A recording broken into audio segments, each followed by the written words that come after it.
Kala ku cari damai, hanya ku dapat dalam Yesus. Kala ku cari ketenangan, hanya ku temui di dalam Yesus.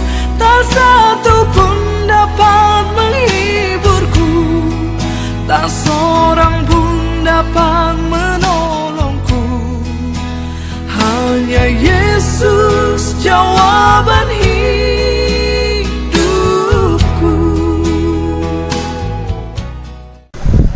Shalom Bapak Ibu, saudara-saudara serta anak-anak. Pada pagi hari ini kita bertemu lagi dengan Majelis GKJ Karangasem Menyapa Umat. Dan salam Bapak Ibu, apa kabar? Kami berharap Bapak Ibu, saudara-saudara dan anak-anak dalam keadaan sehat.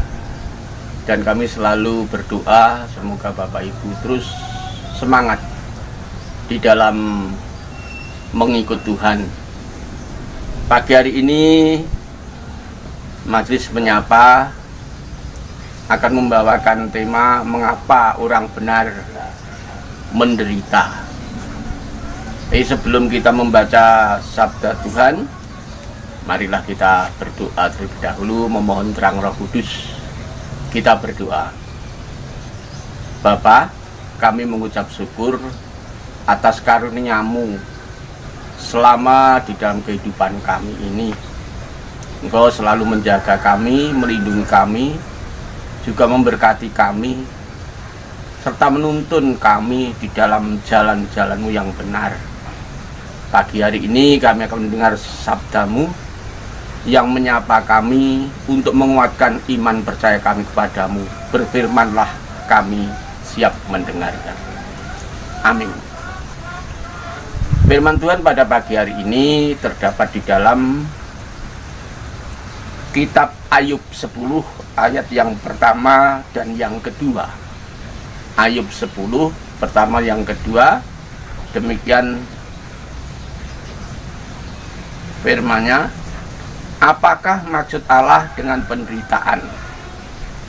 Aku telah bosan hidup, aku hendak melampiaskan keluhanku, aku hendak berbicara dalam kepahitan jiwaku. Aku akan berkata kepada Allah, jangan mempersalahkan aku, beritahukanlah aku mengapa engkau berperkara dengan aku. Demikian sabda Tuhan. Bapak Ibu, saudara-saudara serta anak-anak yang dikasihi Tuhan Kristus, membahas tema di atas, yaitu mengenai mengapa orang benar menderita. Itu merupakan suatu jawaban yang dinanti-nanti banyak orang percaya, karena bukan suatu rahasia lagi, banyak orang percaya guncang imannya menyaksikan murid-murid atau pengikut-pengikut Kristus itu menderita. Mengapa orang benar sudah percaya dengan Yesus, dia selalu menjalankan apa perintahnya, tapi mengapa mereka tetap menderita? Seperti di dalam bacaan kita tadi, di dalam Ayub 10 ayat yang pertama dan yang kedua, di situ Ayub orang yang benar, yang percaya dengan Allah, bahkan diberkati yang melimpah, punya anak sampai 10, anaknya manis-manis, dan anaknya itu selalu berbakti pada orang tua dan selalu memuji Tuhan. Dan dia, Ayub, juga diberkati dengan harta yang sangat melimpah. Tetapi mengapa tiba-tiba Ayub harus menderita yang bukan main beratnya? Selain hartanya habis, anak-anaknya habis, juga dia dikena penyakit, yaitu penyakit gatal-gatal atau barak yang luar biasa. Sampai di dalam Ayub 10, 1 dan 2 ini, Ayub betul-betul menjerit kepada Allah. Ayub menanyakan kepada Allah, mengapa Allah mau berperkara dengan Ayub? Istilahnya di sini kasarannya, mengapa salah saya Tuhan seperti itu? Bapak, Ibu, saudara-saudara, serta anak-anakku yang kekasih, mari kita melihat satu persatu mengapa penderitaan itu harus dialami juga orang-orang yang sudah beriman, orang yang benar.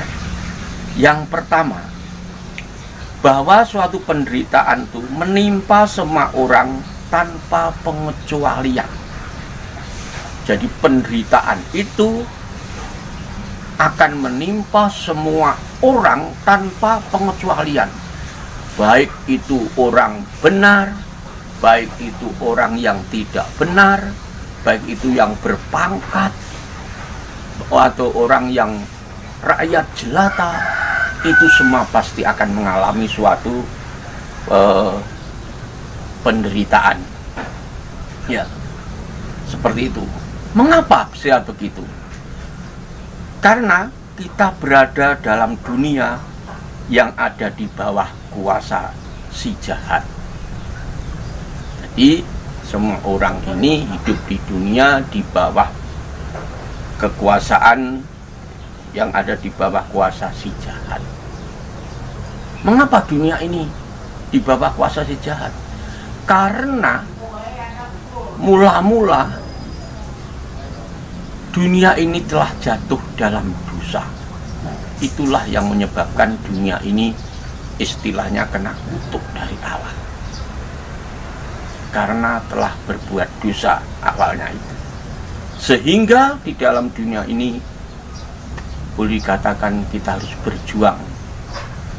Boleh dikatakan dunia ini dikuasai oleh si jahat yang manusia hidup di situ harus mengalami suatu godaan-godaan penderitaan yang luar biasa.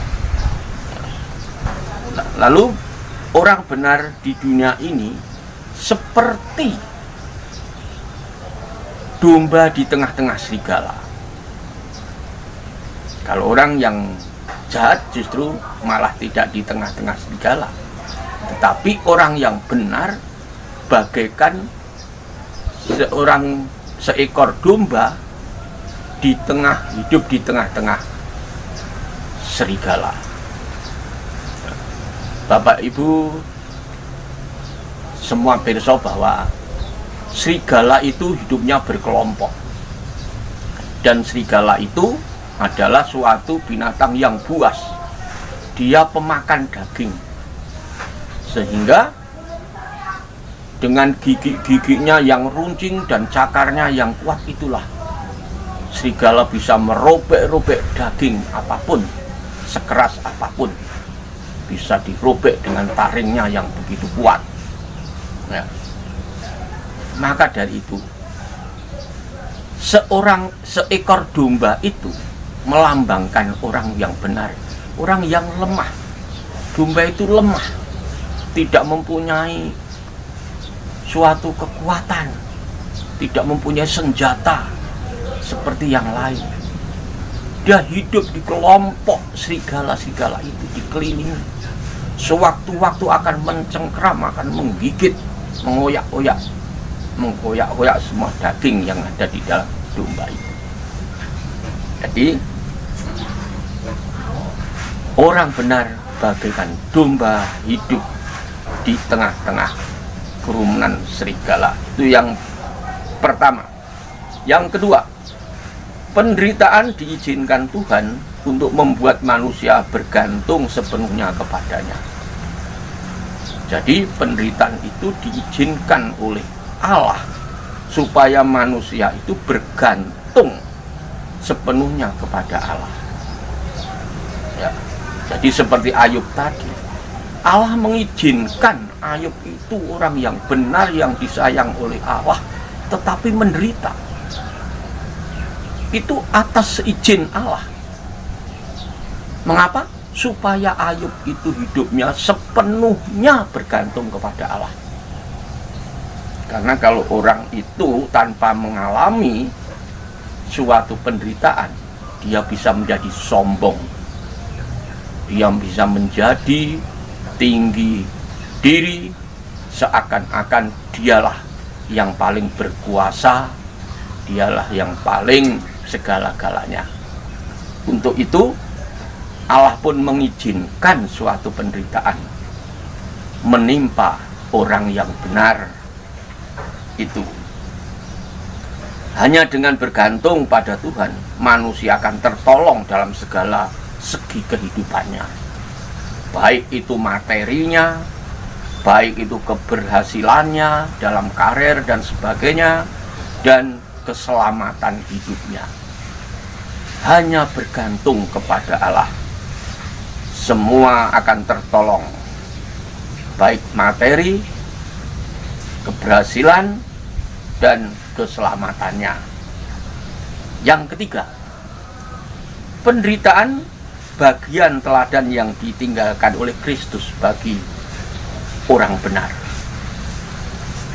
Jadi penderitaan itu bagian yang ditinggalkan oleh Yesus bagi orang benar.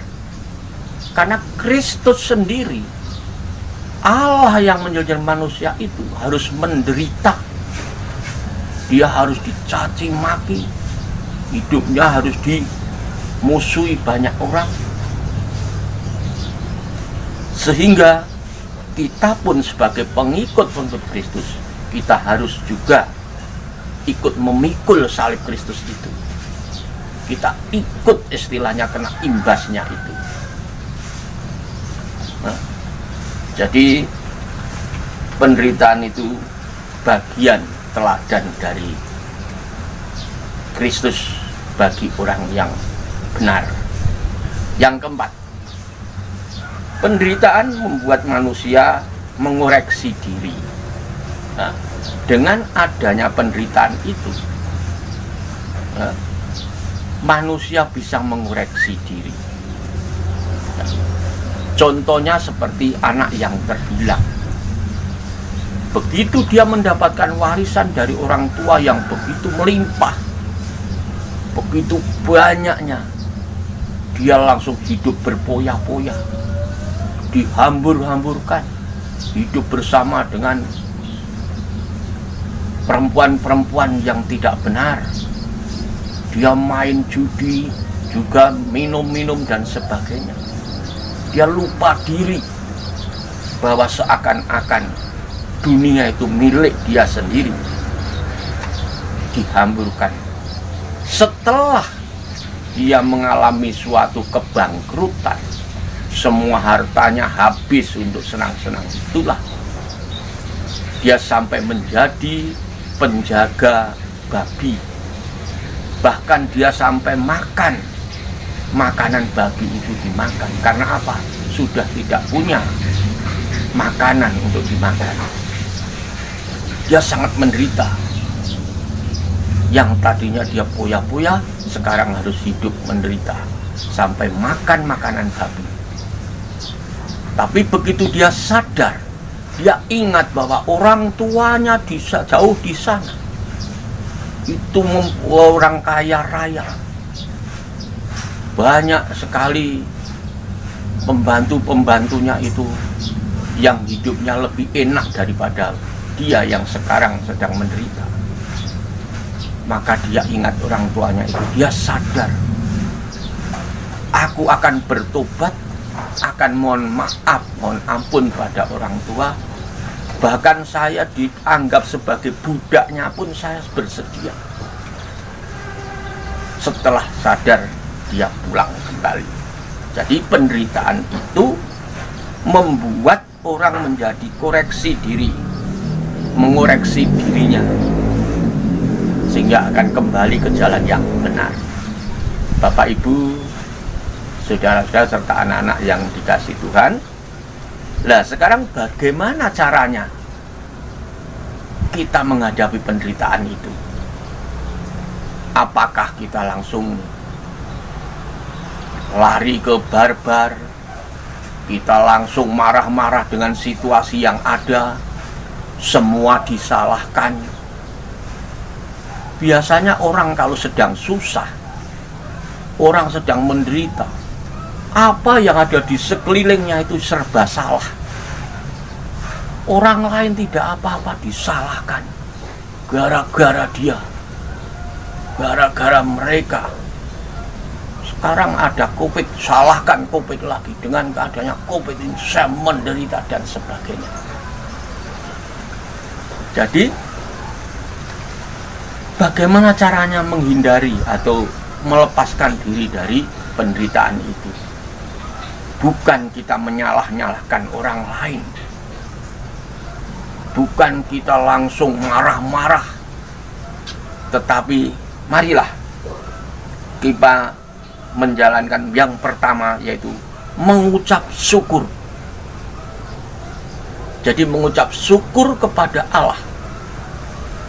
Dengan penderitaan seperti itu, suasana seperti itu, hati kita jangan panas, tapi justru bersyukur pada Allah. Tuhan, terima kasih kalau semuanya bisa terjadi, dan kuatkanlah hati kami. Ya, ucap syukur pada Allah. Dengan mengucap syukur, hati kita ini menjadi tenang, hati kita tidak panas, hati kita menjadi sukacita. Penderitaan itu dihadapi dengan sukacita. Yang kedua, sabar dalam penderitaan atau sengsaraan itu. Kita menghadapi penderitaan itu hendaknya kita sabar. Kita harus ingat bahwa orang mengatakan hidup itu bagaikan roda yang berputar. Sewaktu-waktu kita di atas, sewaktu-waktu di bawah, sewaktu-waktu di samping, dan sebagainya. Dan semua badai itu pasti bisa berlalu. Tidak ada badai yang terus berjalan sepanjang hari atau sepanjang tahun. Tetapi badai itu bagaikan hanya lewat, sebentar akan berlalu. Yang ketiga, terakhir, yaitu menyerahkan semuanya kepada Tuhan dalam doa. Di dalam kita menghadapi penderitaan itu, hendaknya kita serahkan semua penderitaan kepada Tuhan. Allah yang menciptakan kita, Allah pasti juga akan melindungi kita, akan menyejahterakan kita, sehingga kita serahkan semua penderitaan itu kepadanya. Tuhan akan mengangkat itu semua. Jadi bagaimana cara menghadapi penderitaan? Yaitu mengucap syukur, lalu sabar dalam sengsara penderitaan itu, dan yang berikutnya, yang ketiga adalah menyerahkan diri sepenuhnya ke dalam doa kepada Allah. Dengan demikian kita akan kuat menghadapi penderitaan itu, dan kita akan segera terbebas dari penderitaan itu. Kiranya firman Tuhan yang singkat ini menjadi berkat bagi kita sekalian. Tuhan memberkati. Amin.